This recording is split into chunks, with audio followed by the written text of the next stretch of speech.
다 같이 하나님의 말씀 누가복음 14장 25절부터 보시겠습니다. 누가복음 14장 25절. 수많은 무리가 함께 갈새 예수께서 돌이키사 이르시되 무릇 내게 오는 자가 자기 부모와 처자와 형제와 자매와 더욱이 자기 목숨까지 미워하지 아니하면 능히 내 제자가 되지 못하고 누구든지 자기 십자가를 지고 나를 따르지 않는 자도 능히 내 제자가 되지 못하리라. 너희 중에 누가 망대를 세우고자 할진대 자기의 가진 것이 준공하기까지에 족할는지 먼저 앉아 그 비용을 계산하지 아니하겠느냐. 그렇게 아니하여 그 기초만 쌓고 능히 이루지 못하면 보는 자가 다 비웃어 이르되 이 사람이 공사를 시작하고 능히 이루지 못하였다 하리라. 또 어떤 임금이 다른 임금과 싸우려 갈 때에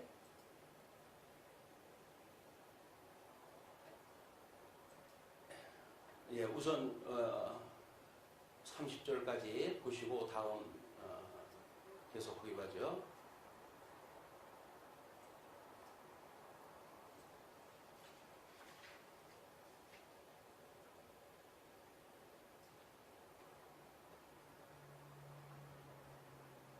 우리 지난 시간 확인했던 내용서부터 한번 검토를 갖다 해봐야 될 것 같아요. 그 내용은 우리가 지금 주보에 나와 있는 대로 우리 주보의 그 개론을 갖다 참고를 갖다 해보시게 되면 거기에 우리들이 어떻게 지금 이 강론이 시작되어졌는지 그 내용을 확인할 때 해볼 수가 있습니다. 그래서 제일 먼저 제2장은 하나님의 나라에 대한 증거의 내용이라고 그랬고, 그 다음에 제1절이 하나님의 나라에 대한 확장이에요. 그러면 제1장이 하나님의 의에 대한 증거였었고 제2장이 하나님 나라에 대한 증거였었는데, 그 2장 중에 제1절이 하나님의 나라의 확장이었고, 두 번째가 이제 그 가로 없는 번호가 1번이 제자들을 통한 확장, 2번이 백성들을 통한 확장인데, 그 중에서 오늘은 지도자에게 증거하는 내용입니다. 그래서 우리 이사야서 기자가 의를 따르며 여호와를 찾아 구하는 너희는 내게 들을지어다. 너희를 떠낸 반석과 너희를 파낸 우묵한 구덩이를 생각하여 보라. 너희의 조상 아브라함과 너희를 낳은 사라를 생각하여 보라. 아브라함이 혼자 있을 때에 내가 그를 부르고 그에게 복을 주어 창성하게 하였느니라. 우리 이 하나님 나라가 확장되어진다는 이야기는 이스라엘 역사를 보게 되면 여호수아를 건너가 가지고 하나님 나라가 이루어지는 거거든요. 그거를 이사야 선지자는 아브라함의 약속이 그렇게 모세 오경을 통해 가지고 언약이 되어졌고, 그 언약되어진 것이 지금 가나안 땅에 들어가 가지고 그 이스라엘 백성들한테 회복을 갖다 할 때 그 일이 이루어진다는 거거든요. 그러니까 우리가 끊임없이 에베소서 기도하는 것처럼 죽었던 우리를 살리신 주님이라고 고백을 갖다 해요. 그러면 죽었던 우리를 살리신 분이니까 아직도 우리가 구원받은 성도로서 육체의 소욕으로 살아가고 있잖아요. 이제 그런 부분에 늘 빠지기가 쉽죠. 그럴 때마다 우리가 온전케 하시는 주님을 바라보고 죽었던 나를 살리신 분인데 아직도 이렇게 미완해 우리 예수 그리스도의 형상을 닮아가는 것이 하나님의 정하신 뜻임에도 불구하고 우리는 하나님의 정하신 뜻대로 그 뜻을 하나님의 형상을 닮아가는 거에 관심이 없고 세상 거에 관심을 두고 살아가니까 하나님 앞에 이런 우리를 용서해달라고 끊임없이 기도를 하는 겁니다. 그래서 우리를 시험에 들게 하지 마시고 그 악에서 구해달라고 하는 것이 주님이 가르쳐주신 우리의 기도예요. 우리 싸구려 복음을 잘못 알게 되면 예수님으로 인하여서 구원받았으니까 그 뒤는 우리가 뭐 이러고 저러고 할 거 없어 라고 이야기하는 것은 온전케 하시는 그리스도를 우리가 믿지 않는 거예요. 지금도 우리 예수님은 하나님 보좌 우편에서 우리를 위해 가지고 중무기도로 다 하고 계시거든요. 그게 대제사장의 사역이에요. 그럼 실체적인 대제사장의 사역이 우리들로 하여금 끊임없이 온전케 해가기를 원하고 하나님께서 이미 자기 정하신 뜻을 따라 가지고 이 땅에서 그렇게 이루어지기를 기도하시는 거 아닙니까? 주님이 우리를 위해서 기도를 하는데 우리는 뭐 나는 빌바도 모르겠고 성경도 모르겠고 뭐 그런 거 관심 없어요 라고 해가지고 육체의 소욕에 우리가 빠져가지고 산다고 한다면 그거는 죽었던 우리를 살리셨다고 하는 주님의 감동이 없는 사람들이에요. 근데 우리는 구원을 받았다고 전제를 갖다 해놓고 보니까 그 다음 거는 있어도 그만 없어도 그만이라고 생각을 하죠. 근데 그렇지는 않습니다. 끊임없이 지금 우리 이사야가 이야기했듯이 너희들 이 아브라함이 어떠한 이 아브라함에게 했던 그런 사역을 통해 가지고 뭐라 그러면 너희를 떠낸 반석 또 너희를 파낸 우묵한 구덩이 그걸 생각해 보라는 거예요. 어느 곳 어떤 불순종으로 인해 가지고 너희들이 나라를 잃고 바벨론의 포로로 끌려가는지 그걸 알지 못하게 되면 너희들이 다시 회복하고자 하는 하나님의 그 역사를 너희들이 무시한다는 이야기죠. 왜냐하면 너희 아브라함을 하나님께서는 아무도 없을 때 무자했을 때 이미 언약을 줬고 그 언약을 인해서 창대한 민족을 이루어 가신 분 아닙니까? 그러니까 그런 아브라함에게 했던 언약을 하나님께서 이루신 것처럼 하나님 나라의 백성들이 가나안 땅에 들어가 살 때에도 여전히 불충한 그런 삶을 살았고 불순종하는 삶을 살았지만 하나님께서 다시 돌아오게 하신다고 했던 그 약속을 믿고 그들이 돌아오게 되면 죽었던 사람도 살려는데 조금 뭐 반푼어치 된다고 해서 하나님께서 살리지 못할 능력이 없으시겠어요? 그걸 이야기를 하는 거예요. 그러니까 끊임없이 우리가 칭의라고 하는 협의적인 것만 이야기를 하지 이 견인에 이르기까지의 견인이라고 하는 성화라고 하는 이 과정에 대해서 우리가 별로 그렇게 시답지 않게 생각을 한다. 관심이 없어요. 사람들이. 예수를 믿는 게 왜 믿는지도 몰라. 그러니까 예수 믿는다는 것이 온전케 하시는 주님을 믿는 게 예수님 믿는 건데 우리는 초임으로 해가지고 약속했던 내가 너희를 짐을 가볍게 하고 내가 너희를 이 사망에서 건져내고 이런 약속만 믿고 그냥 우리는 땡을 치고 말거든요. 그런데 이것이 우리가 부분적인 성경을 공부할 때 일어나는 후유증이에요. 후유증. 구약과 신약이 어떻게 다른지 또는 우리 이 신약이라고 한다면 복음서의 내용과 서신서의 내용이 어떻게 다른지 이걸 구도적으로 이해를 해야 되는데 소위 문자주의자들은 그것이 예수님 오셨던 지상사역이 됐던 또는 성령을 보내가지고 하시는 천상사역이 되어졌던 단어만 같으면 무조건 그걸 가지고 설명을 해버리니까 그냥 여기다 갖다 붙이고 저기다 갖다 붙여가지고 그런 분별력이 없는 성도를 갖다 만들어내는 일이 잘못되어져 있는 성경 강론의 방법이에요. 성경은 철저하게 구약 성경을 우리가 간접적인 우리 근거로 해가지고 신약 성경에서 그걸 철저하게 인용을 갖다 해야 됩니다. 왜? 모형적으로 어떻게 설명이 되어졌었는데 이걸 모르고는 신약 성경을 우리가 설명할 수가 없는 거예요. 그러니까 신약 성경에 와서 특별히 누가복음에 전부 예화로 되어져 있는 거 아닙니까? 그 예화가 전부 토막토막 되어져 있는 것들이에요. 토막토막 되어져 있어요. 그럼 토막토막 되어져 있는 것이 예수님은 한 번 공생의 삶을 사신 거 아니에요? 그럼 이건 역사적인 팩트예요. 그럼 이 역사적인 팩트가 누가가 봤던 거하고 마가가 봤던 거고 마태가 봤던 거고 순서가 다르고 이런 걸 뭘로 설명을 합니까? 설명이 안 되니까는 공관 복음인내 해가지고 그 세 가지 성경을 다 묶어가지고 같은 사건으로 엮어서 설명하다 하는 겁니다. 그런 의미 없어요. 왜 성령께서 그 복음서의 기자들을 통해 가지고 영감서를 우리가 믿는다고 그러지 않습니까? 성령의 감동을 줘가지고 지금 성경을 기록하게 하셨는데 그냥 예수님이 오셔가지고 사역을 했을 건 그냥 팩트의 역사의 내용이에요.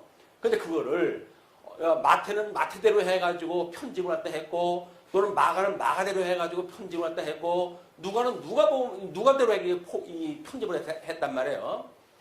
그런 그 편집을 했던 것이 구약 성경에서 이야기했던 기름 부음 받은 자가 어떠한 분인가 라고 하는 걸 다각적인 방법으로 해서 설명하는 기독론적인 설명이란 말이에요.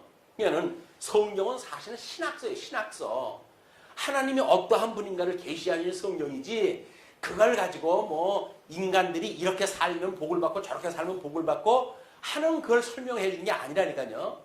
근데 이걸 그런 식으로 우리가 이제 잘못 설명이 되어지면 이거를 잘못되어져 있는 윤리 막 이런 거에 의해 가지고 외식하는 기독교인들을 만들어내고 막 이것이 현금 우리들의 아픔이다. 그래서 성경신학의 재창으로 해가지고 지금 우리 창세기로부터 요한계시록까지 통전적으로 성경을 보고 일맥상통하는 이런 하나님의 뜻이 있다고 우리가 믿는 거 아닙니까? 그게 통전적인 해석 방법이란 말이에요. 성경을 전체 앞뒤에 이 구색이 맞게끔 해가지고 설명이 돼야지 설명하고 싶은 대로 해가지고 하게 되면 어떤 사람이 텔레비전에서 뭐 유명한 그 경제 서적인데 그거를 설명을 하면서 예를 들 때 그러더라고요. 마치 성경과 같아가지고 필요한 거를 아무데거나 따다가 자기네들 논리에 그걸 설명할 수 있는 것이 바로 그 책이라는 거예요. 경제서적이에요. 경제서적. 그런데 경제서적도 그 저자가 지금 쓴 그 논리가 쭉 있지 않습니까? 그거를 워낙 그 광범위하고 이렇게 되어지니까 필요한 걸 아무 문단을 따가지고 현재 역사의 이 상황에 맞춰가지고 설명을 하면 그럴듯하다는 거예요. 근데 그것이 마치 성경과 같다는 거예요. 근데 그 사람들은 성경을 어떻게 이해하는 거예요? 경제서적은 저하고 상관이 없어요. 이 성경을 어떻게 본다는 거예요? 아무나 아무데 걸 따다가 자기 싶은 얘기를 갖다 할 수가 있다는 걸로 보는 거예요. 근데 그렇게 보면 안 돼요, 이 성경은. 어떻게 하나님께서 성령의 감동을 주었는데 한 성령에 의해서 기록도 성령의 감동을 받은 사람이 기록을 했고 지금 우리가 이거 성경을 공부하고 배우는 우리들도 성령의 감동을 통해 배우는데 그것이 각자 자기가 원하는 대로 해가지고 해석이 되어진다고 한다면 이거는 잘못되어져 있는 우리 성령론에 대한 그런 오해가 있는 겁니다. 인식의 주관자는 성령님이에요. 그럼 성령님께서 창세기로부터 요한계시록까지 그걸 순서를 따라가지고 지금 쭉 편집하다 하셨다고 했잖아요. 물론 구약성경은 이제 90년이 AD 90년이 돼가지고 현재 39권이라고 하는 그 순서대로 해가지고 목차가 결정이 됐어요. 그러나 유대인들이 보는 성경의 순서는 우리들이 보는 성경 구조로는 달라, 이 성경 순서하고 달라요. 그런데 이것이 이제 신약성경은 그때 이 구약성경 90년대에는 뭐 신약성경 기록이 완성이 안 될 때니까 다. 그런데 신약성경이 요한계시록을 끝으로 해가지고 성경이 좀 완성이 됐어요. 그런데 워낙 뭐 이제 그때는 뭐 이 많은 그런 그 교사들이 흉내를 내가지고 복음서를 흉내를 내가지고 그래가지고 이 사람도 복음서 쓰고 저 사람도 복음서 쓰고 그런 거예요. 유다복음서라고 한 것이 한번 나와가지고 그냥 세상에 시끌벅적을 하지 않았습니까? 왜 그게 진짜 복음이라는 거예요. 그런데 뭐 소위 정통주의자들이 그 예수님을 팔았던 유다가 쓴 복음서는 이게 맞지 않는 거다라고 해가지고 그거를 이 복음서를 모을 때 그걸 배척을 했다는 거예요. 그런데 성령의 이 주관자를 이 성경에 대한 주관자, 인식의 주관자를 모르는 사람이라고 한다면 그런 이야기를 할 수가 있죠. 왜? 자기는 그걸 보니까 자기의 논리대로 설명하는데 너무 좋은 거예요, 그게. 마치 영지주의자적인 어떤 신학적인 냄새가 풍기고 풍자적으로 설명할 만한 그런 요소들이 많고 다른 사람들한테 그걸 가지게 되면 뭐 동양학을 연구한 사람이 동양학에 대한 근거를 가지고 이제 설명을 할 수가 있고 라고 하니까 그것이 제일 유명한 성경이라는 거예요. 그게 너무나 이제 뭐 유명세를 타가지고 그걸 보는 성도들이 야 이것이 진짜 성경이라는데 너희들은 왜 그 성경을 믿지 않냐 라고 해가지고 맨날 전화해가지고 구창한다는 거예요. 뭘 알아야지 이걸 성경이 뭔지를 알아야지. 자기가 알고 있는 정보가 가지고 부분적인 정보가 다라고 생각이 드니까 이런 성경의 해석 원리를 놓치고 사는 거다. 그런데 열심히 신앙생활을 하시던 분들이에요. 근데 만약에 유다복음서를 가지고 그분의 신앙의 어떤 그런 자기의 기본을 삼는다고 한다면 유감스럽게도 그분에게는 구원이 없습니다. 이게 그런 걸 우리가 불쌍히 보여야 돼요. 성경, 우리들이 알고 있는 성경만 우리가 알고 있다고 해야 다가 아니라 잘못 알고 있는 성경관을 가지고는 구원의 역사가 없는 거예요. 그러니까 우리가 그렇게 해석하는 사람들이 불쌍히 여김을 받아야 되는데, 뭐 워낙 또 뭐 박사도 몇 개씩이나 가지고 있고, 뭐 동서학문을 갖다가 전부 공부하신 분들이니까 거기 족을 다시는 분들이 없어요. 근데 이게 이제 뭐 우리 사도 바울을 보고 네가 많은 학문이 너를 미치게 하였도다라고 비웃는 사람들이 있었는데, 지금 교사들은 그럴지도 몰라요. 저 사람이 너무 일반 학문을 갖다 많이 해가지고 미쳤다더게 그 성경을 하나님 말씀이라고 하질 않고 그분도 또 장로님의 아드님이거든요. 그런데도 불구하고 그 지경까지 되어졌다는 이야기는 그분 개인으로 해가지고 비극이에요. 그분 부모님 입장에서 보게 되면 장로님이고 권사님이고 그랬는데 얼마나 위에서 기도를 갖다 하셨겠어요. 근데 그렇게 기도를 하면 뭘 합니까? 일반 학문에 취해가지고 이미 성령을 부정을 갖다 하고 성경을 부정하고 자기 배운 학문 세계에다 이거를 짜깁기를 갖다 해가지고 자기 논리를 갖다 마치는 이런 세상을 살아가는 수단을 갖다가 삼는 이런 불상사가 만들어졌다. 우리는 그분보다 학식도 없어요. 그분이 알고 있는 신학의 이런 어떤 동서고금에 대한 고서를 갖다 우리는 공부한 바도 없어요. 그러나 하나님이 우리들에게 주셨던 66권의 성경, 이 성경만 하나님의 말씀이라고 하셨기 때문에 다른 학문이 필요 없다는 거예요.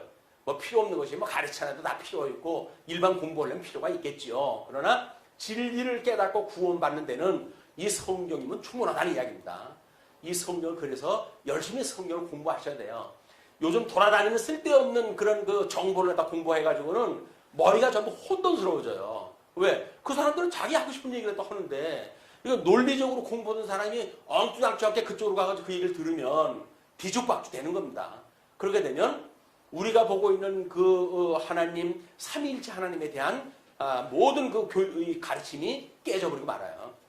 자, 그러고 이제 우리 14장 1절로부터 24절까지가 지난 시간에 공부했던 거예요. 그런데 거기에 이 빨간 글씨로 낸 것이 우리가 논리 설명이라고 그랬어요. 그렇죠? 그것이 뭐냐면 하나님의 이야기니까 이게 무슨 스토리가 있을 거란 말이에요. 스토리가. 역사적인 팩트를 이렇게 나열했던 그런 내용인데 왜 그 팩트를 그렇게 나열했을까? 이건 누가가 봤을 적에는 거기에 무슨 이야기가 있단 말이에요. 그래서 스토리텔링이라고 그래가지고 이렇게 이야기했어요. 치유를 받으려면 그 이야기예요. 안식일날 그 난리를 갖다 치는 사람들한테 진정한 치유를 받는다는 이야기는 자기 부정을 한 자만이 가능하다. 자기 부정한 자는 이야기는 뭐예요? 결국은 예수님으로 인해 가지고 자기가 죽고 없어졌다는 거예요. 자기가 죽었다는 거예요. 그런데 자기가 죽고 없는데도 불구하고 예수님 믿고 살아갈 때는 우리는 뭘 가지고 살아가요? 전부 내 거 가지고 살아가죠. 우리가 나를 누가 업신여긴다고 그러면 길길이 뛰죠. 왜 그럴까요? 안 죽었거든요. 주님하고 함께 죽은 것이 세례인데 주님하고 함께 죽지는 않았어요. 그냥 예수를 믿는데도 불구하고 여전히 서슬이 포레가 살아있어가지고 나의 자존심만 건드려라. 그럼 넌 나한테 죽어. 라고 하는 것이 성도들의 관계란 말이에요. 이게 도대체 이게 무슨 일입니까? 이게 하나님의 말씀이라고 하는 그 이야기는 자기 부정이에요. 자기 부정. 나는 예수님과 함께 죽었어요. 그래야 율법의 저주로부터 우리가 진정한 구원을 받는 거 아닙니까? 살아있으면서 되게 구원을 받아요. 살아있으면서. 죽어져 있는 데서 우리가 진정 죽어야 산 생명의 세계에 살 수가 있는 겁니다. 그것이 수학에서도 마이너스 해야 플러스가 되어지는 거지. 마이너스 세계에 사는데 거기서 플러스에 우리들이 어떤 믿음을 가지고 있다고 한다면 더욱 사망의 세계가 굳게 되어지는 거예요. 그러나 마이너스인 사망 세계에서 거기서 죽어야 그래야 생명 세계를 비로소 우리가 영생의 삶을 사는 성도의 삶을 살게 된 거다. 그래서 자기 부정을 한 자만이, 그리고 12절로 24절까지 그 잔치의 초청 대상에 대한 그런 걸 통해 가지고 회복이 가능하다. 그런 이야기, 회복이 가능하다. 그 이야기는 복음의 그 십자가의 도를 가지고 설명을 하면 뭐예요? 예수님과 함께 죽어야 예수님과 함께 부활에 참여한다는 이야기예요. 지금까지 이야기가 그 얘기였어요. 지난 시간에 우리 공부한 거는 십자가에 우리가 예수님과 함께 죽어야 예수님의 부활에 참여해서 하나님 나라의 백성이 될 수 있다 라고는 신학적 배경을 예수님이 오셔가지고 행했던 그런 팩트의 그런 그 역사 내용을 가지고 누가는 신학적인 설명을 한 거란 말이에요. 그 우리가 하나님의 말씀을 공부한다는 이야기는 신학에 대한 의미를 깨닫는 게 중요하지, 역사 내용 아는 것이 뭐가 중요합니까? 역사라고 하는 그 이야기는 신학을 깨닫게 하시기 위한 수단인 거예요, 그게. 그러니까는 수단에 매여가지고 목적을 놓치게 되어지는 이런 미련한 삶을 사는 것이 성도들의 신앙생활인 거예요. 잘못 되어져 있는 성경관을 가지게 되면 그렇게 살게 되어진단 말이에요. 그래서 뭐 언젠가 성경의 다독을 갖다가 강조하고 그러는데, 다독을 갖다가 뭐 몇 번 했다 그게 중요한 것이 아니라 하나님의 말씀이 이게 뭐냐 라고 하는 걸 깨닫게 돼야 되거든요. 그래야 예수님이 지금 이렇게 하나님 나라를 통해 가지고 이미 아담에게 주셨던 여섯째 날 창조했을 때 복을 주시고, 그리고 생육하고 번성하라, 그 다음에 땅을 정복하라, 이 땅에 충만하라, 땅을 정복하라, 그리고 모든 걸 다스리라 라고 했던 복과 나라에 대한 언약을 갖다 줬다고 그랬잖아요. 그것이 근본 언약이라고 우리 이제 성격을 매겨놓은 거예요. 왜? 그거는 창조 사역 때 주어진 거기 때문에 상대적일 수가 절대적일 수가 없어요. 그걸 가지고 하나님 복을 줬기 때문에 그 복이 영원한 복으로 해가지고 절대적인 복으로 설명을 해야 된다. 이렇게 나가게 되면 하나님은 저주받은 사람들은 만드실 수가 없어요. 지옥 가는 사람도 하나님은 만드실 수가 없는 거예요. 왜? 절대적인 복을 줬는데, 절대적인 복을 줘놓고 그걸 어떻게 하나님이 뺏으십니까? 안 되는 거지. 근데 그런 하나님의 그런 그 성경의 구도를 갖다 모르게 되면 뭐 그것이 우리 인간한테 줬던 근본적인 거기 때문에 이건 바뀔 수가 없다. 뭐 이렇게 이야기를 하고, 에덴 동산에 들어가지고 이제 행여냐로 인해 가지고 타락을 했단 말이에요. 그렇게 했을 때 첫 창조를 하나님께 실패했구나. 그래서 재창조를 딱 하시는 것이 예수님을 보내가지고 이게 섭리하시는 역사다. 뭐 이렇게 이야기를 하거든요. 그 이야기는 뭐예요? 또 한마디로 하나님은 이렇게 능력이 없으셔가지고 실수하시는 하나님, 창조한 것이 실패하실 수 있는 하나님, 그렇기 때문에 어쩔 수 없이 재창조를 갖다 해가지고 일을 갖다 하실 수밖에 없는 하나님, 이런 하나님으로 이미 전제가 되어진 신학적 배경이라고 한다면 그건 가짜입니다. 그건 논리가 맞지 않는 거예요. 전능하신 하나님이고 천지를 지으신 하나님이에요. 그 하나님이 어떻게 자기네들이 그런 논리처럼 실패를 갖다 하고 하는 하나님이겠습니까? 그런 하나님을 믿는 사람들은 또 어떤 사람들이에요? 그러니까 우리는 전능하신 하나님이 왜 그런 역사를 했느냐, 그 이야기는 뭐라 그랬어요? 구약 성경이 우리 선민 국가에 대한 언약 자손의 이야기가 결국 뭐라 그랬습니까? 예수 그리스도의 강탄, 고난, 죽으심, 부활에 대한 걸 예표적으로 보여주는 신학서라고 이야기했다면, 신학서. 거기서 신학서의 신학적 의미를 갖다 모른다고 한다면 그냥 우리 유치원 아이들한테 가르치듯이 그때 거기 아브라함은 어떻게 했고 그다음에 이삭은 어떻게 했고 야곱은 어떻게 했고 아주 인물 중심으로밖에 이야기할 수가 없어요. 인물 중심으로 갖다 해가지고 우리가 얻을 수 있는 교육은 뭘까요? 삶의 방법이겠죠. 그렇게 되어지면 그걸 뭐라고 그래요? 다른 데서는 이솝 이야기라고 그래요. 이솝 이야기. 말 못하는 짐승을 예를 들어가지고 인간의 어떻게 살아갈 바를 갖다 알려주는 이솝 이야기나 구약 성경에 나와져 있는 인물 중심으로 해가지고 만약에 우리가 삶의 그걸 지혜로 만약에 얻는 거라고 이야기를 하게 되면 그야말로 우화예요, 우화. 그냥 그걸 해석하는 사람들도 마찬가지로 전부 그걸 우화로 설명했다 하는 거예요. 이제 성경 내용을 전부 우화로 설명했다 해요. 그것이 종교 개혁 전까지 그렇게 그것이 설교가 되어져 왔기 때문에 우리 하나님께서 말씀이 떠난 그들에게 어두움의 시대를 갖다 허락하신 겁니다. 그게 중세기의 암흑시대라고 그러는 거예요. 그러나 때가 되어지니까 하나님께서 우리 종교 개혁이라고 하는 걸 일으키게 하시고 그들로 하여금 역사적인 배경을 가지고 설명을 해야 돼 라고 하는 새로운 설교 방법을 제창을 하게 되어진 거예요. 그래가지고 그동안은 상징적 해석으로 되어졌던 해석이라고 한다면 그 다음에는 역사적인 배경이 있어야 된다 이렇게 이야기를 했던 거예요. 그리고 이제 근간에 이게 성경 신학자들이 우리가 문자적인 해석에 또는 역사적 해석에 신학적 해석까지 있어야 된다 이렇게 설명을 다 한 겁니다. 그러면 이제 더 확실해지겠죠. 거기에 우리 이제 통속 성경 개론서에는 우리가 실천 신학이라고 하는 것도 이미 하나님께서 열매를 맺게 하시는 분이기 때문에 하나님께서 열매를 맺게 하시는 실천할 수 있는 그런 신학을 갖다 우리한테 주신 거다라고 이야기해가지고 4대 신학설을 하나로 묶어가지고 설명을 해야 된다고 하는 것이 우리들의 설명 방법이란 말이에요. 그냥 조금은 독특해 이 방법이. 그렇기 때문에 너무 어려워요 라고 이야기하는 걸로 치부해가지고 어려운 거나 공부 안 할래 라고 하신다고 한다면 단단한 음식 먹기를 포기하는 거예요. 맨날 죽이나 먹겠다 그 얘기인데 죽은 이가 나기 전에 먹는 게 죽이지. 이가 전리도 바꿔가지고 이젠 그 간이 얼마나 튼튼한데 뼈다구까지 우걱우걱 씹어가지고 드시는 분들이 말씀을 갖다 든든한 말씀을 단단한 음식을 먹을 나이가 우리는 됐다. 그러므로 어려운 것은 반복해서 들으면서 우리가 믿음을 키워가야지. 난 몰라 라고 한다고 이야기를 하면 그러면 공부할 수 있는 의지가 없는 거예요. 공부할 수 있는 마음이 없다는 이야기는 뭐예요? 하나님께서 우리의 그런 마음을 안 주셨다는 이야기거든요. 그렇다고 한다면 그럼 우리 하나님 앞에 그걸 기도를 해야죠. 하나님 앞에. 자, 그렇게 해가지고 이제 오늘입니다. 1월 3일 25절로 33절 제자의 각오와 삶의 교훈으로 증거를 또 한다고 그랬어요.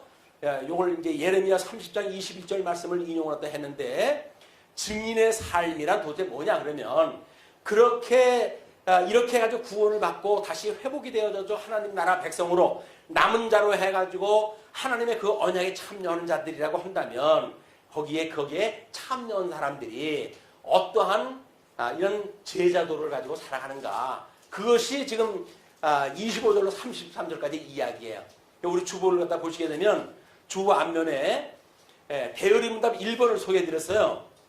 너무 자주 올려가지고 외우고 있는 그 말씀이지만 사람의 첫째되며 가장 높은 목적은 무엇인가? 사람의 첫째되며 가장 높은 목적은 하나님을 영화롭게 함과 영원토록 하나님을 온전히 즐거워합니다.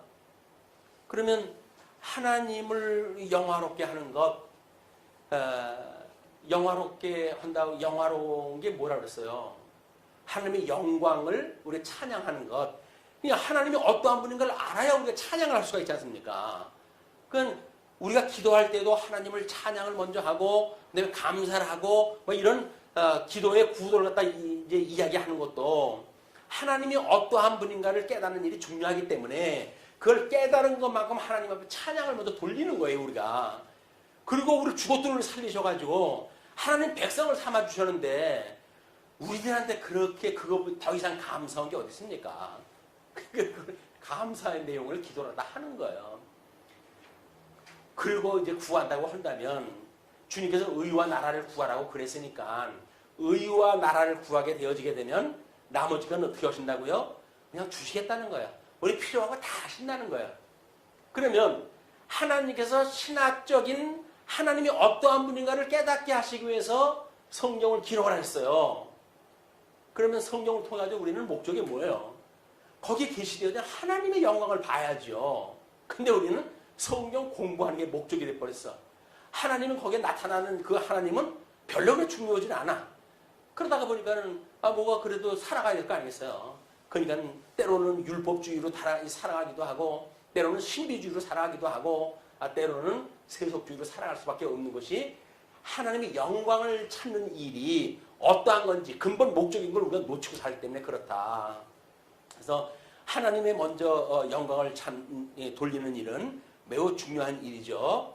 그 다음에 34절부터 35절이 제자의 본분에 대해서 빛과 소금을 비유를 드는 이야기인데, 그러면 증인의 삶이라고 하는 것이 예수님을 우리의 이제 증거하는 증인의 삶 아니에요. 그럼 증인이라고 하는 것이 딱 집어가지고 뭐냐? 그 이야기예요. 증인의 삶을 우리는 뭐 성령이 오시게 되면 권능을 입고 예루살렘과 온 유대와 사마리아와 땅까지 이르러 복음의 증인이 되리라라고 약속했다고 했고, 그것이 또 사도행전에서 다 이루어졌어요. 이제 땅끝까지 이루어졌고, 물론 뭐 로마 반도에 이제 포로로 끌려간 데까지만 기록이 되어져 있지만, 그러나 요한계시록의 역사적 배경을 보게 되면 땅끝까지 복음이 증거되어진 그런 상황 속에서 7 교회에 대한 교훈을 하나님께 주신단 말이에요. 그게 그러면 땅끝까지 다 이루어진 거거든요. 그 땅끝까지 이루어진 걸 가지고 거기에 우리가 밝히 확인을 해야 될 이유가 뭐겠어요. 증인이라고 하면 증거해야 될 무슨 무기가 있어야 될 거 아니에요. 그게 바로 성경에서 말하고 있는 십자가의 도다. 증인이라고 하는 그 이야기는 십자가의 도를 알고 있어야 되는 거예요. 십자가의 도.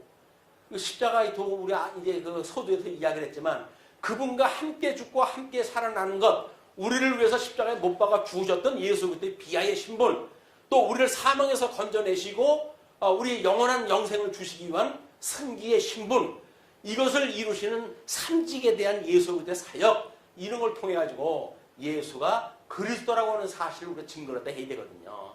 그게 십자가의 도인 거예요. 예수님을 소개하는 것이 우리 십자가의 도다. 그걸로 이야기했을 때, 그럼 십자가의 도를 그냥 이연불 외듯이 그냥 그렇게 외우면 되나요? 사도 바울처럼 주는 그리스도시요 살아계신 하나님의 아들입니다 라고 이야기를 했더니 예수님이 이거 이 얘기 잘했다. 그런 네가 스스로 온 것이 아니라 성령께서 그걸 너한테 깨닫게 해주신 거야. 이렇게 이제 말씀하셨잖아요. 그럼 얼마 안 있다가 어떻게 된다고요? 예수님 돌아가시기 전에 3번씩이나 부인을 할 수밖에 없는 지경이 이르게 되어지는 거예요. 왜?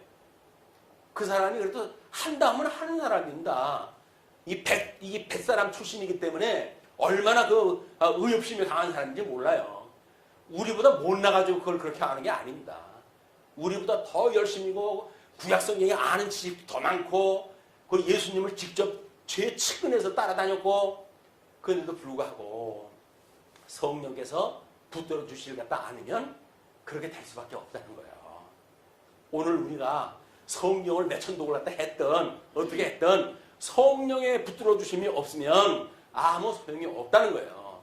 그러니까 우리가 성령 충만함을 늘 하나님 앞에 구해야 되는 겁니다. 이게 성령이 오셔야 우리로 하여금 그런 권능도 주시고, 주님의 몸된 교회에 섬기는 일도 성령의 은혜가 있어야 되어지는 일이거든요. 근데 구원을 받았다고 하니까 뭐 영원한 구원을 다 받은 것처럼 생각이 들어가지고 섰다, 이루었다 라고 이야기를 하니까 사도 바울의 이야기처럼 넘어질까 조심하라 그 이야기야. 우리는 쓴 거 아니에요. 이제 예수님이 우리를 죽었던 걸 갖다 겨우 살려가지고, 그리고 이제 주님께서 우리를 한 발자국 한 발자국 걸어가게 하시는 거거든요. 그러면 예수님의 손을 붙잡고 주님 다시 오시는 그날까지 우리가 단장하는 신부처럼 이렇게 살아가야지. 그런 거 다 벗어버리고 진흙구덩이에서 입던 그 거지 같은 옷 입고, 뭐 물론 눈으로 보이는 걸로 채색 옷을 해가지고 얼마나 아름다운지는 모르겠어요. 재벌이 뭐 만들어가지고 파는 옷이 돼가지고 얼마나 멋있는 옷인지 모르겠지만, 예수님이 우리에게 주셨던 칭의의 옷 외에는 하나님 앞에 가치로운 옷이 없어요. 그 옷을 우리가 지금 입고 있는 거다. 그렇게 해가지고 살아가게 되어지기 때문에 그거를 주님을 담는 것이라고 이렇게 이야기했어요. 요지가 주님을 담는 거예요. 왜? 하나님께서 창세기 1장 27절에서 뭐라고 그래요? 우리의 형상을 따라 우리의 모습대로 사람을 만들자라고 이야기를 해가지고 만들었거든요. 그러니까 하나님의 형상을 따라서 지음받은 사람들이에요. 그런데 에덴 동산에서 우리가 다 쫓겨나가지고 그 대먹지 않은 사단의 종이 돼가지고 평생을 살다가 우리 예수님으로 인해서 구원을 받았으니 얼마나 이것이 큰 능력입니까? 이것이 행복입니까? 그 복 있는 자입니까? 우리가 그 복 있는 자로서 우리가 살아간다고 하면 복의 뭐 진술을 갖다 맛봐야 될 거 아니겠어요. 근처까지만 갔다가 대충 알았어. 그래가지고 나 뿌린다고 한다면 우리 주님 오신 날 거기까지 가지도 못해요. 그러니까 우리가 예수님의 형상을 닮는 것, 온전한 모습을 닮기까지는 끊임없이 그걸 갈망을 해야 돼요, 주님이. 그래서 우리 연합장에 그 가르쳐놓고 연합장이라고 쓴 거는 아마 오늘 강론이 다 끝나면 이제 그 이야기가 나올 거예요. 왜냐하면 우리 그걸 모르게 되면 우리가 예수님의 형상을 담는 일이 뭔지를 모른단 말이에요. 자, 그렇기 때문에 어떻게 그러면 예수의 초림과 재림이라고 하는 이런 중의적인 해석을 우리가 이제 해야 그렇게 성경에서 이야기하는 구약 성경 구약대로 신약은 신약대로 구약도 모세오경에서 언약했던 것이 이제 그 선지자들은 어떻게 설명을 했고 또는 하나님 나라에서는 그것이 어떻게 설명이 되어졌고 이걸 우리 공부할 수 있듯이 신약 성경도 마찬가지로 복음서로 성취됐던 예수님이 구약 성경의 언약을 다 이루셨어요. 그 이루셨던 그 내용을 새 언약을 갖다 주셔서 내가 이거를 구약을 폐하러 온 것이 아니라 이거를 온전케 하러 것, 아니 완전케 하러 왔다 이렇게 이야기를 했어요. 그 완전케 하셨던 말씀을 율법주의자들도 이룰 수 없는 그 일이기 때문에 천상에서 성령을 보내주셔가지고 친히 우리로 하여금 이루게 하신단 말이에요. 이루게 하시는 거예요. 그 이루게 하시는 우리 주님을 우리가 매일 우리가 체험하고 경험하고 동행하고 그것이 임마누엘 주님이라는 거거든요. 아쉬울 때 뭐 손 내밀 때만 임마누엘 주님을 따르는 게 아니라 주님하고 동행하는 삶, 주님과 함께 살아가는 삶. 그래서 예수님이 좋아하는 건 나도 좋아하고 예수님이 싫어하는 건 나도 싫어하는 이런 게 점점 완성도가 높은 것이 성화라고 하는 거예요. 성화. 우리 이제 그거를 그런 논리를 가지고 성경을 이해를 하셨으면 좋겠어요. 자, 그러면 이제 그것이 아까 이야기했던 남은 자의 회복섭리 사역에 대한 이야기예요. 14장 전체 내용이 이야기예요. 물론 15장 내용도 10조를 통해서 이야기한 내용이기 때문에 같은 맥락이에요. 그렇지만 분량이 많아가지고 15장은 띄어가지고 다음 주로 넘어가니까 요 원리에 따라가지고 우리가 어떻게 현상세계, 이게 이제 팩트의 세계예요. 이거로부터 해가지고 신학적 의미를 갖다 깨닫는가에 따라서 영원한 하나님 나라의 소망을 가지고 살아가는가에 대한 문제이기 때문에 이런 하나님의 말씀을 깨닫는 일도 이런 구도를 가지고 묵상을 갖다 좀 계속 하시고 그래가지고 이렇게 전체 그림으로 이해를 또 하셔야 돼요. 성경 구절 맨 구절 외운다고 되는 문제가 아닙니다. 이거는. 자, 그러면 우리 이제 본문 읽었던 대로 우리 25절로 33절까지 제자의 각오와 삶의 교훈을 갖다 확인했잖아요. 거기에서 25절의 내용 중에 허다한 무리가 함께 갈세 이렇게 설명을 했어요. 그때에 다수는 예루살렘으로 향한 무리라고 이제 수수학자는 이야기를 합니다. 왜냐하면 먹고 배부른 까닭에 따라다니는 사람들도 있겠지만 그때는 허다한 무리가 왜 예수님하고 함께 예수님이 예루살렘으로 내려가는데 함께 내려가는가? 그 이야기는 그때가 6월절 큰 절기를 지키기 위한 때이기 때문에 그렇다는 거예요. 이제 동행을 갖다 했기 때문에. 요한복음 6장 26절에 보게 되면 예수께서 대답하여 이르시되 내가 진실로 진실로 너희에게 이르노니 너희가 나를 찾는 것은 표적을 본 까닭이 아니요 떡을 먹고 배부른 까닭이로다. 그래서 이것이 예수님이 하셨던 말씀이 오늘날 우리에게도 이것이 주시는 말씀이라고 한다면 깜짝 놀라야 돼요. 우리가 왜 너 나를 따라왔냐? 왜 나를 갖다 이 성경에서 찾고 있느냐? 라고 이야기할 때 뭐라고 이야기를 하시겠어요? 주님을 갖다 믿으면 복 주신다면요, 먹을 거 넉넉하게 주신다면요, 가난한 자들을 갖다 도와주신다면요, 그래서 제가 주님을 따라다니죠. 이렇게 이야기하는 거는 육적인 걸 위해서 예수님을 믿는 거예요. 그럼 우리가 죽었던 우리가 살았다는 이야기는 영적인 겁니다. 영적. 그래서 우리의 씨름은 혈과 육에 대한 것이 아니라 공중 권세 잡은 자들에 대한 그 싸움인 거예요. 우리가 어떻게 신령한 의미를 깨닫고 신앙생활하는가는 매우 중요합니다. 물론 이런 내용이 어려우니까 우리 유치원, 뭐 초등부, 유년부 이런 그 아이들에게는 육적인 방법으로 우리가 설명을 하지요. 그러나 어른들은 이미 그런 것들은 다 이제 세상 사는 경륜을 가지고 봐도 다 깨달았잖아요. 지금도 뭐 먹는 거 타령하고 이렇게 하면은 이게 얼마나 이게 지금 피곤한 삶입니까? 그런 그 생각을 가지고 있는 분들이 현재 이 팬데믹이라고 하는 역사도 해석이 안 되는 거야. 아니 하나님의 사랑이시라며 근데 왜 이 질병으로 해가지고 애매한 사람이 죽어가는데 그냥 내버려 두고 계시대?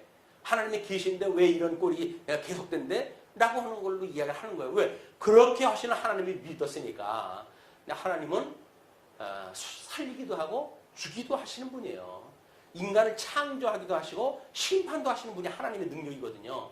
그런 하나님을 모르게 되면 현재 상황만 놓고 믿니 안 믿니 하는 웃지 못할 쇼가 만들어지는 겁니다.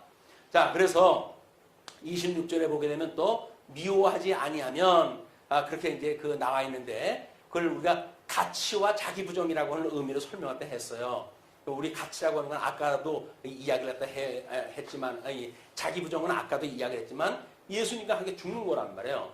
그럼 예수님과 함께 자기를 부정을 할 정도의 가치가 과연 뭐냐? 그것이 나는 안 되는데 우리 주님만이 할 수 있을 수 있다는 거 아니에요. 그런데 십자가의 도 복음이 우리라는 절대적인 가치가 있는 거다.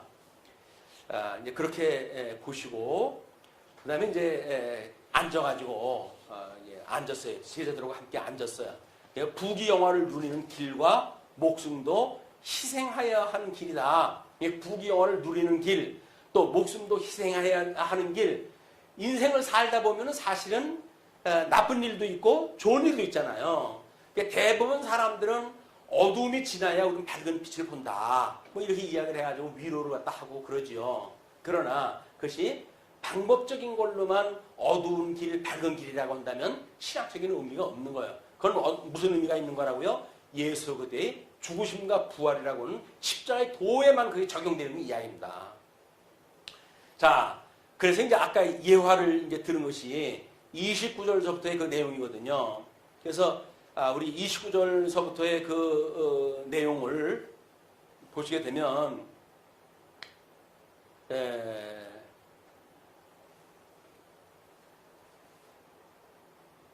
29절서부터 이렇게 돼 있어요. 29절에 그렇게 아니하여 그 기초만 쌓고 능히 이루지 못하면 보는 자가 다 비웃어 이르되 이 사람이 공사를 시작하고 능히 이루지 못하였다 하리라.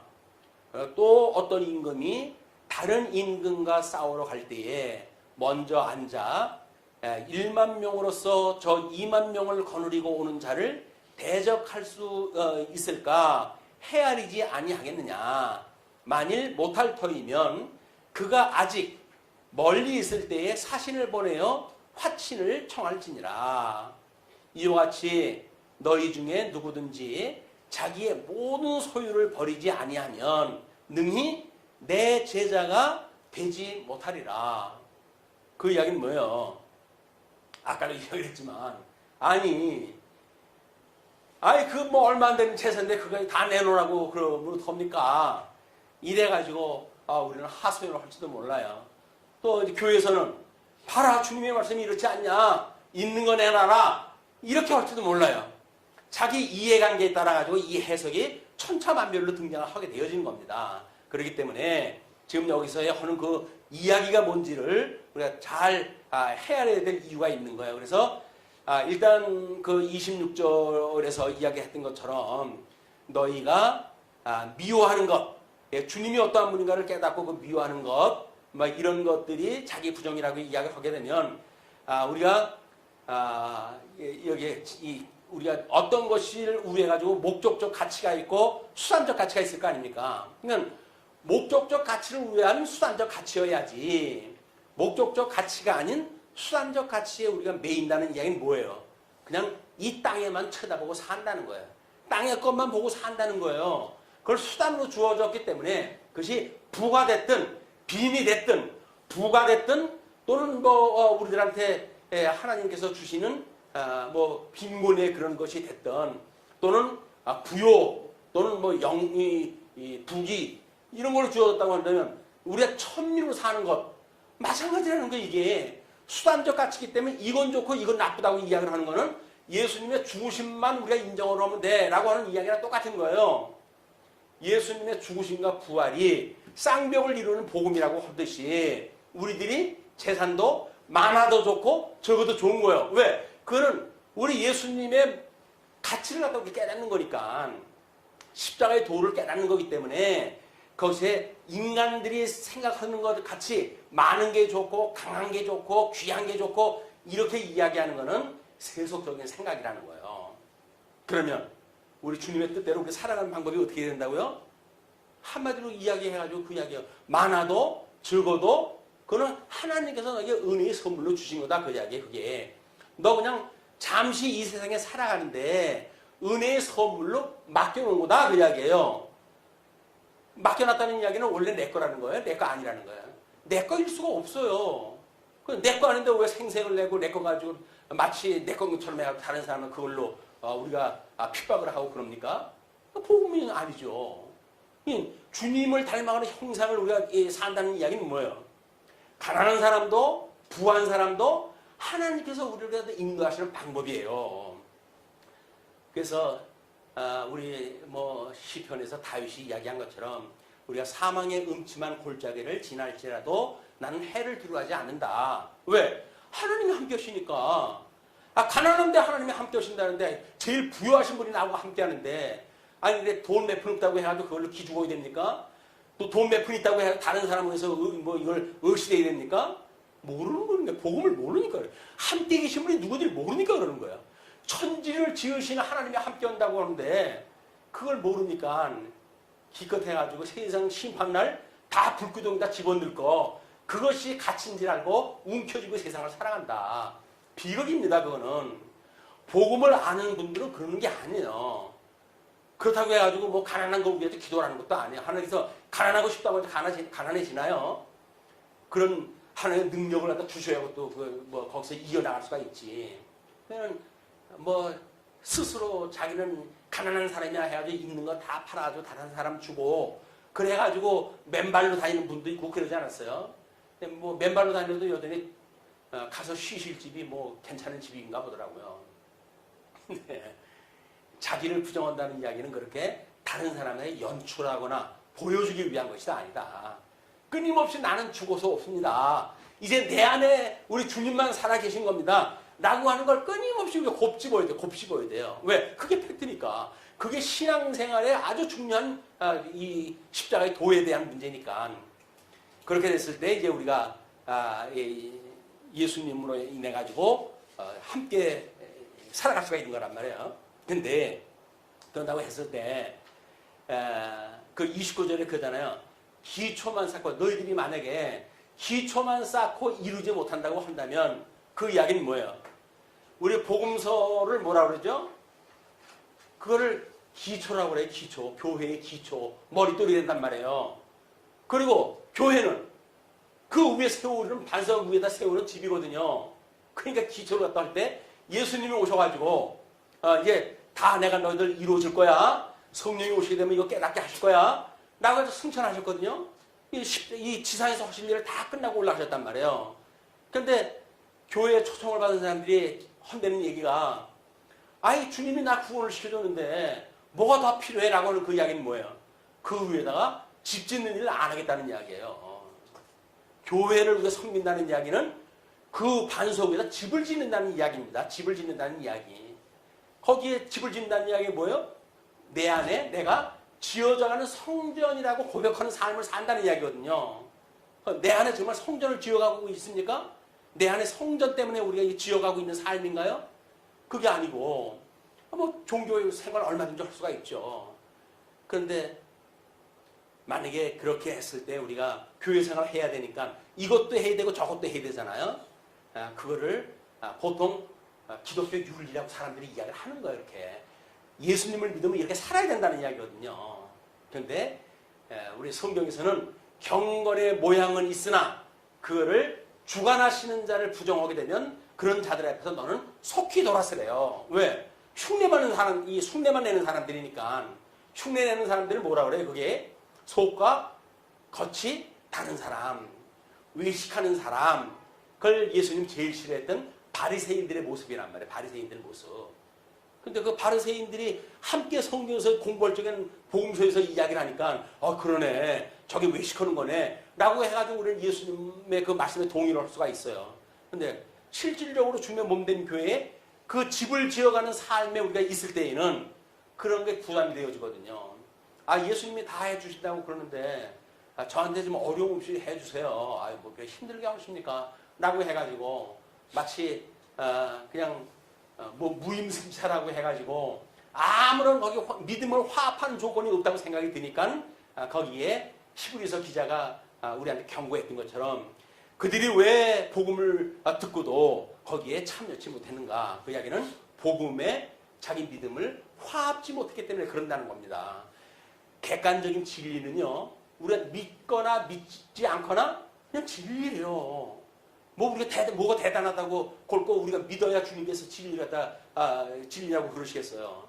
우리는 상관없이 그냥 진리예요. 그건. 하나님의 말씀은 진리예요. 근데 은혜를 입은 사람들은 그 진리를 진리라고 여길 만큼 열매를 맺고 살아간단 말이에요.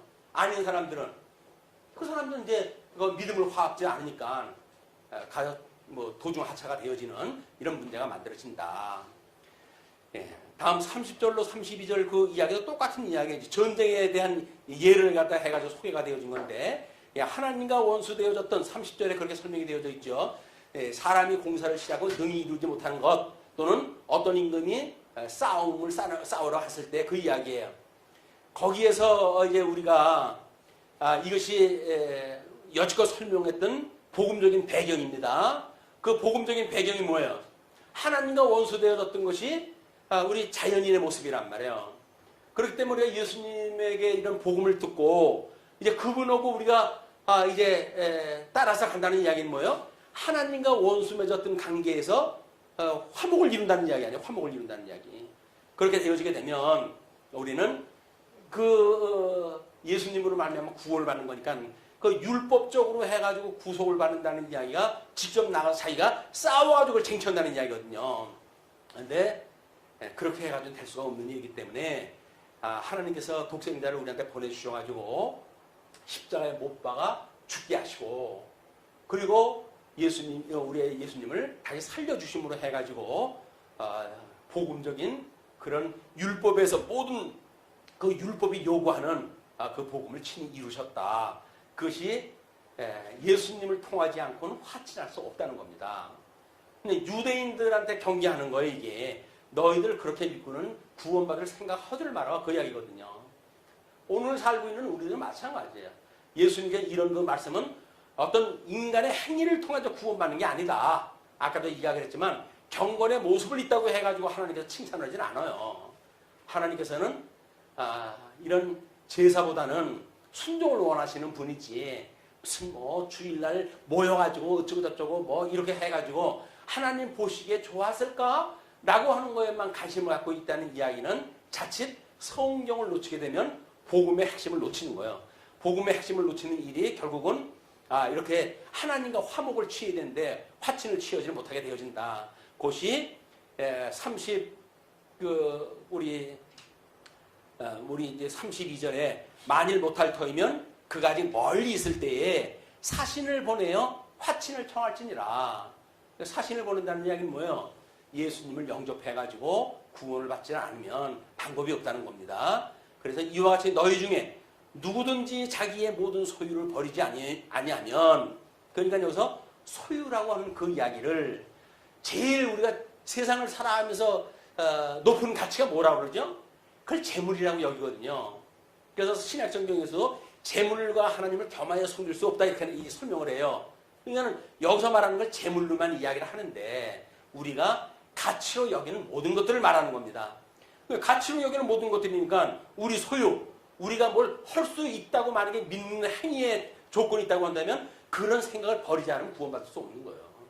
자기를 부정하지 않고는 구원에 이를 수가 없다. 그런 그 이야기를 하는 겁니다. 그래서 데살로니가 그 5장 16절에 그렇게 된 거예요. 항상 기뻐하라, 쉬지 말고 기도하라, 범사에 감사하라. 이것이 그리스도 예수 안에서 너희를 향하신 하나님의 뜻이니라. 성령을 소멸하지 말며 예언을 멸시하지 말고 범사에 헤아려 좋은 것을 취하고 악은 어떤 모양이라도 버려라. 근데 육체의 소욕이 아직도 우리가 매여져 있어가지고 이런 악의 모양을 갖다가 할 때가 많잖아요. 그러면 그거를 돌이켜가지고 하나님 앞에 끊임없이 우리가 회개를 다 하고 그래야 되는데, 뭐 중생이니 그러고 살아가는 거 당연한 거지, 뭐 일일이 그래가지고 어떻게 세상을 삽니까? 라고 해가지고 회개를 딱 게을려 한다는 이야기는 예수님 형상 닮아가기를 포기하는 거예요. 이제 구원시키려면 구원시켜 주시고 말하면 마십시오. 창세전에 다 예정하셨다면요, 예정하신 대로 해가시면 되지. 뭘 그걸 골치 아프게 내가 그걸 그렇게 해야 됩니까? 라고 이야기하는 주장이란 말이에요. 하나님하고 하나님을 그렇게 없이 여기는 그 일은 하나님의 이름을 망령되이 여기는 거나 똑같은 거다. 그래서 23절에 그래요. 강이 평강의 하나님이 친히 너희를 온전히 거룩하게 하시고, 온전히 거룩하게 하시고, 또 너희의 온 영과 혼과 몸이 우리 주 예수 그리스도께서 당림하실 때에 흠없게 보존되기를 원하노라. 너희를 부르시는 이는 미쁘시니 그가 또한 이루시리라. 어떻게 하는 거예요? 그러니까 우리 보고 그럼 절대 가치를 갖다 믿고 그럼 수단적 가치 포기하고 그러고 우리 뭐 허라는 이야기입니까? 이런 것이 아니라 주님께서 그렇게 하시니까 온전케 하시는 주님을 바라보고 그걸 믿고 살아가는, 믿음으로 살아가라, 그 이야기예요. 믿음으로 살아간다. 믿음으로 살아가는 것. 성도는 어떻게 믿음으로 사는 거예요? 자기 의의를 자랑한다고 한다면 그거는 자기 부정을 갖다 안 하는 겁니다. 그래서 우리 언약의 성질과 본 탈속과 자기 부정이라고 이야기를 하는데, 신앙의 동기를 유발하는 은혜성, 신앙의 근거를 제시할 실효성, 또 신앙의 대상을 지시할 주권성, 이런 개념으로 나눠가지고 한번 이야기를 생각을 해봤어요. 다음 이제 34절로부터 35절까지입니다. 34절로부터 35절까지 내용이 소금이 좋은 것이나 소금도 만일 그 맛을 잃으면 무엇으로 짜게 하리요? 땅에도 거름에도 쓸데없어 내버리느니라. 들을 끼가 있는 자는 들을지어다. 간단히 두 절로 해가지고 끝을 냈어요. 그 뜻의 내용이 뭡니까? 결국 빛과 소금은 제자의 본분에 대한 이야기입니다. 본분, 제자의 본분. 그러면 예수님이 이렇게 말씀하셨던 거는 그냥 느닷없이 그냥 그 이야기를 하신 건가? 아니면 구약에 어떤 데 근거를 가지고 하셨을까? 예레미야 9장 20절을 보면 이렇게 되어져 있어요. 부녀들이여, 여호와의 말씀을 들으라. 너희 귀에 그 입의 말씀을 받으라. 너희 딸들에게 애곡하게 하고 각기 이웃에게 슬픈 노래를 가르치리라. 무릇 사망이 우리 창문을 통하여 넘어 들어오며 우리 궁실에 들어오며 밖에서는 자녀들, 거리에서는 청년들을 멸절하려 하느니라. 너는 이같이 말하라. 여호와의 말씀에 사람의 시체가 분토같이 들에 떨어질 것이며 추수하는 자의 뒤에 버려져 거두지 못할 곡식된 것 같이 되리라. 하나님께서 이스라엘 백성들을 불순종했을 때의 그 저주와 예레미야를 통해서 이렇게 예언을 했던 거예요. 그런 거 일이기 때문에 너희들이 그렇지 아니한다고 한다면, 소금과 같이 소금의 그 맛을 잃어버린다고 한다면, 우리 하나님께서 너희들한테 주었던 율법의 본질을 놓친다고 한다면 그걸로 해가지고 외식이나 해가고 자기 어떤 자랑이나 해가는 일삼는 그런 그 행위를 한다고 하면 너희들은 모든 걸 이제 포기를 하게 되어진다는 거예요. 하나님께서. 그렇기 때문에 우리 히브리서 기자가 이렇게 이야기를 합니다. 그러므로 우리는 두려워할지니 그의 안식에 들어갈 약속이 남아있을지라도 너희 중에는 혹 이르지 못할 자가 있을까 함이라. 신약성경의 내용이에요. 히브리서는. 그러니까는 구원 다 받은 사람한테 왜 이런 이야기를 갖다 하지요? 그래서 히브리서 기자가 복음을 모르는 사람인가? 라고 생각을 하실 수 있을 거예요. 그러나 너무나 잘 알고 계신 분이에요. 그러니까 구원, 이신칭의라고 하는 걸 오해를 해가지고 믿음으로 구원받는 것, 그거는 뭐 날라리로 살아가도 하나님께서 믿기만 하면 되는 거야. 근데 뭘 믿는데? 라고 이야기를 하게 되면 죄에서 나 살려주셨다며.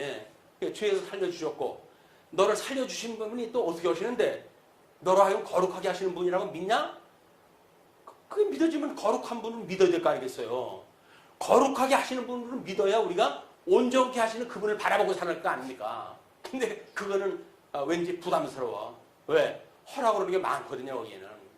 아니, 주님께서 온전케 해가신다고 그러면서 뭐 이것도 하고 저것도 하라고 이야기를 하게 되면 율법에서 이야기하는 것보다 더 많은 걸 갖다 허라는 거예요, 이게. 예? 온전케 하시는 주님을 우리가 못 만나게 되면 그래서 우리는 천국에 갈 수가 없는 거예요. 하나님을 믿을 수가 없는 거예요.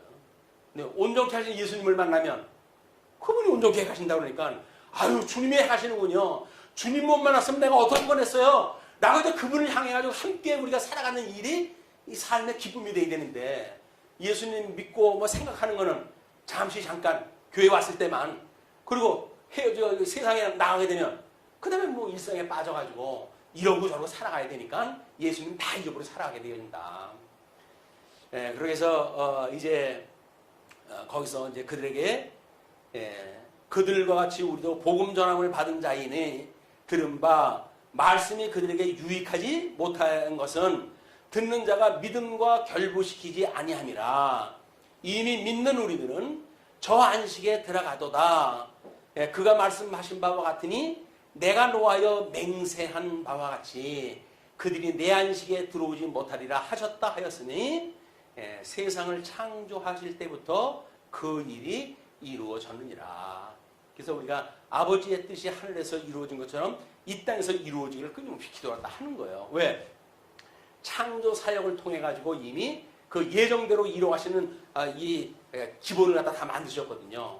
그리고 에덴 동산에 들어가가지고 이제 섭리 사역을 통해 가지고 아담 한 사람으로 인해 가지고 택자도 만들고 불택자도 만들고 이 아브라함으로 인해 가지고 구드라의 첩을 통해 가지고 이스라엘에서 공격하는 무리들도 만들고 때로는 뭐 이스라엘 12지파를 통해 가지고 하나님 나라를 누리고 살 백성들도 하는 게 다 만드시죠. 그러나 그걸 만든다고 다 그렇게 살아갑니까? 안 되잖아요. 결국은 남은 자들만 돌아오게 되지 않습니까? 남은 자들만. 그것이 우리 바벨론의 포로로 끌려갔을 때 거기서 마음을 다하고 정성을 다하고 뜻을 다하여 돌아오게 되면 정령 주님께서 받아주세요 라고 했던 솔로몬의 기도이기도 하고 신명기에서 했던 약속의 내용이기도 한 거예요. 그 약속대로 우리가 바라보고 이렇게 이야기를 다 하듯이 이거는 예수님 우리 요한계시록을 공부할 때 그랬잖아요. 그걸 신약성에서 이기는 자, 내가 이기는 자에게는 이런 복을 주리라 라고 했던 것이 결국은 이기는 자, 하나님의 그거를 은혜로 믿고 그래서 그걸 이기는 자예요. 은혜로 믿는 사람들을 이기는 자라고 그러는 거예요. 자, 이제 그렇게 해서 우리 아까도 말씀을 드렸지만 남은 자의 회복 섭리 사역 끊임없이 반복되어지는 이야기고 또 성경 해석 문제에 있어서 우리 이 모세 오경 또는 선민국가에서 이루어지는 일 이건 다시 예수님에 대한 공생애로 또는 지상사역으로 이건 언약이 되어져 가지고 주님의 몸된 교회를 이뤄가시는 거고 형식이 똑같고 원리가 똑같다. 그냥 어느 곳의 이 말씀인지를 잘 분별하지 않으면 예수님이 지상사역을 하는 이야기를 가지고 마치 지금 천상사역이 이야기하는 것처럼 이야기돼 가지고 어떤 사람이 그러더라고요. 남 장로 임직실에 와가지고 여러분들은 다른 사람 섬길 생각을 하지 마십시오. 축사를 또 하면서 내가 축사를 하러 왔으니까 여러분들 교회 열심히 섬기십시오. 이런 얘기 할 줄 알았죠? 아닙니다. 여러분들 섬기지 마세요. 왜? 주님께서 섬기시니까요. 주님께서 섬기시니까 장로 임직된 사람한테 섬기는 일을 하지 말라는 거예요. 이런 무식한 일이 어디 있습니까? 이게 복음서에서 이야기되어 있는 건지 서신서에서 이야기된지 모르니까 아무데나 그냥 갖다가 붙여가지고 자기 하고 싶은 대로 이야기를 해버리는 거예요. 무식하게 되면 많은 사람들 시험에 들게 됩니다. 자, 이제 우리 지금까지 했던 것이 이제 이 원리대로 공부했다 그래서 치유를 받으려면 자기 부정을 한 자만이 회복이 가능한데 그럼 증인의 삶이라는 것은 이러이러한 것이고 그 증인의 삶으로 살아가는 것이 바로 주님을 닮는 것이다 라고 하는 걸 14장 전체 논리 우리가 공부를 했다 했어요. 이번에 그래가지고 제가 이제 연합장을 보내드렸잖아요. 그래서 일향 밑분 말씀, 일상 예쁜 단장 항상 기쁜 찬송. 그게 뭐예요? 그래서 여기다 아주 우리 국어사전에 끝까지 설명을 해놨어. 이 일양이라고 하는 그 이야기는 언제나 한결같이 변함없는 말씀이니까 여기서 주여 영생의 말씀이 여기 있사오니 우리가 누구에게로 가오리까? 예수님이 묻잖아요. 제자들한테 너도 가려느냐? 라고 해요. 너도 가려느냐? 그렇게 했을 때 그 제자들이 했던 이야기예요. 주의 영생의 말씀이 주께 있사오니 우리가 누구에게로 가오리까? 그런 그 이야기예요. 그리고 일상은 매일 반복되는 보통의 일을 갖다 이야기하는데 예쁜 단장이라고 그랬잖아요. 그것이 신부가 남편을 위하여 단장한 것 같더라. 그냥 끊임없이 우리 신부가 신랑을 사모해가지고 그분이 오실 때까지 아니 뭐 결혼식을 갖다 해도 뭐 미백을 갖다 하느니 어쩌니 해가지고 마사지를 갖다 받고 그러는데 우리 신랑 대신 예수님이 오신다고 그러는데 그분이 형상 담고 싶지 않으십니까? 단장을 하는 게 그래서 뭘로? 하나님의 의의 옷으로 끊임없이 흙이 묻었는지 때가 묻었는지 그걸 하는 일이 단장하는 일이다. 그러면 항상 기쁜 찬송이라고 이렇게 이야기했어요. 항상은 어떤 경우든 뭐예요? 많든 적든 높든 낮든 강하든 약하든 어떤 그런 그 경우든지 간에 한결같이 그 이야기예요. 그래가지고 내 영혼아 여호와를 송축하며 주님을 찬송하는 것은 자기 마음에 들어야 찬송하는 게 아니에요. 하나님의 뜻을 알았을 때 찬송이 나오는 겁니다. 그래서 여호와를 찬송하며 또 그의 모든 은택을 잊지 말지어다. 좋을 때 필요할 적에만 생각이 나고 그 다음에 다 잊어버려. 근데 이걸 잊어버리니까 우리가 여호와여 나를 기억하게 하옵소서 그런 찬송이 나오는 겁니다. 끊임없이 나는 죽은 사람이지 이건 내게 아니지 주님께서 잠시 나한테 맡겨놓으신 거지 이게 생각이 나야 그걸 가지고 선한 일을 할 거 아닙니까? 그게 뭐 자기 품을 파는 일이 됐든 뭐가 됐든지 간에 근데 이건 내 건데 라고 하는 순간 말씀 다 잊어버리고 그렇게 살아가게 됩니다. 예, 다음번에 우리 15장을 가지고 이제 아브라함의 하신 언약, 야곱 족속에 하시는 약속, 돌아온 구속받은 자들 이런 주제를 가지고 설명하도록 하겠습니다. 기도하시죠.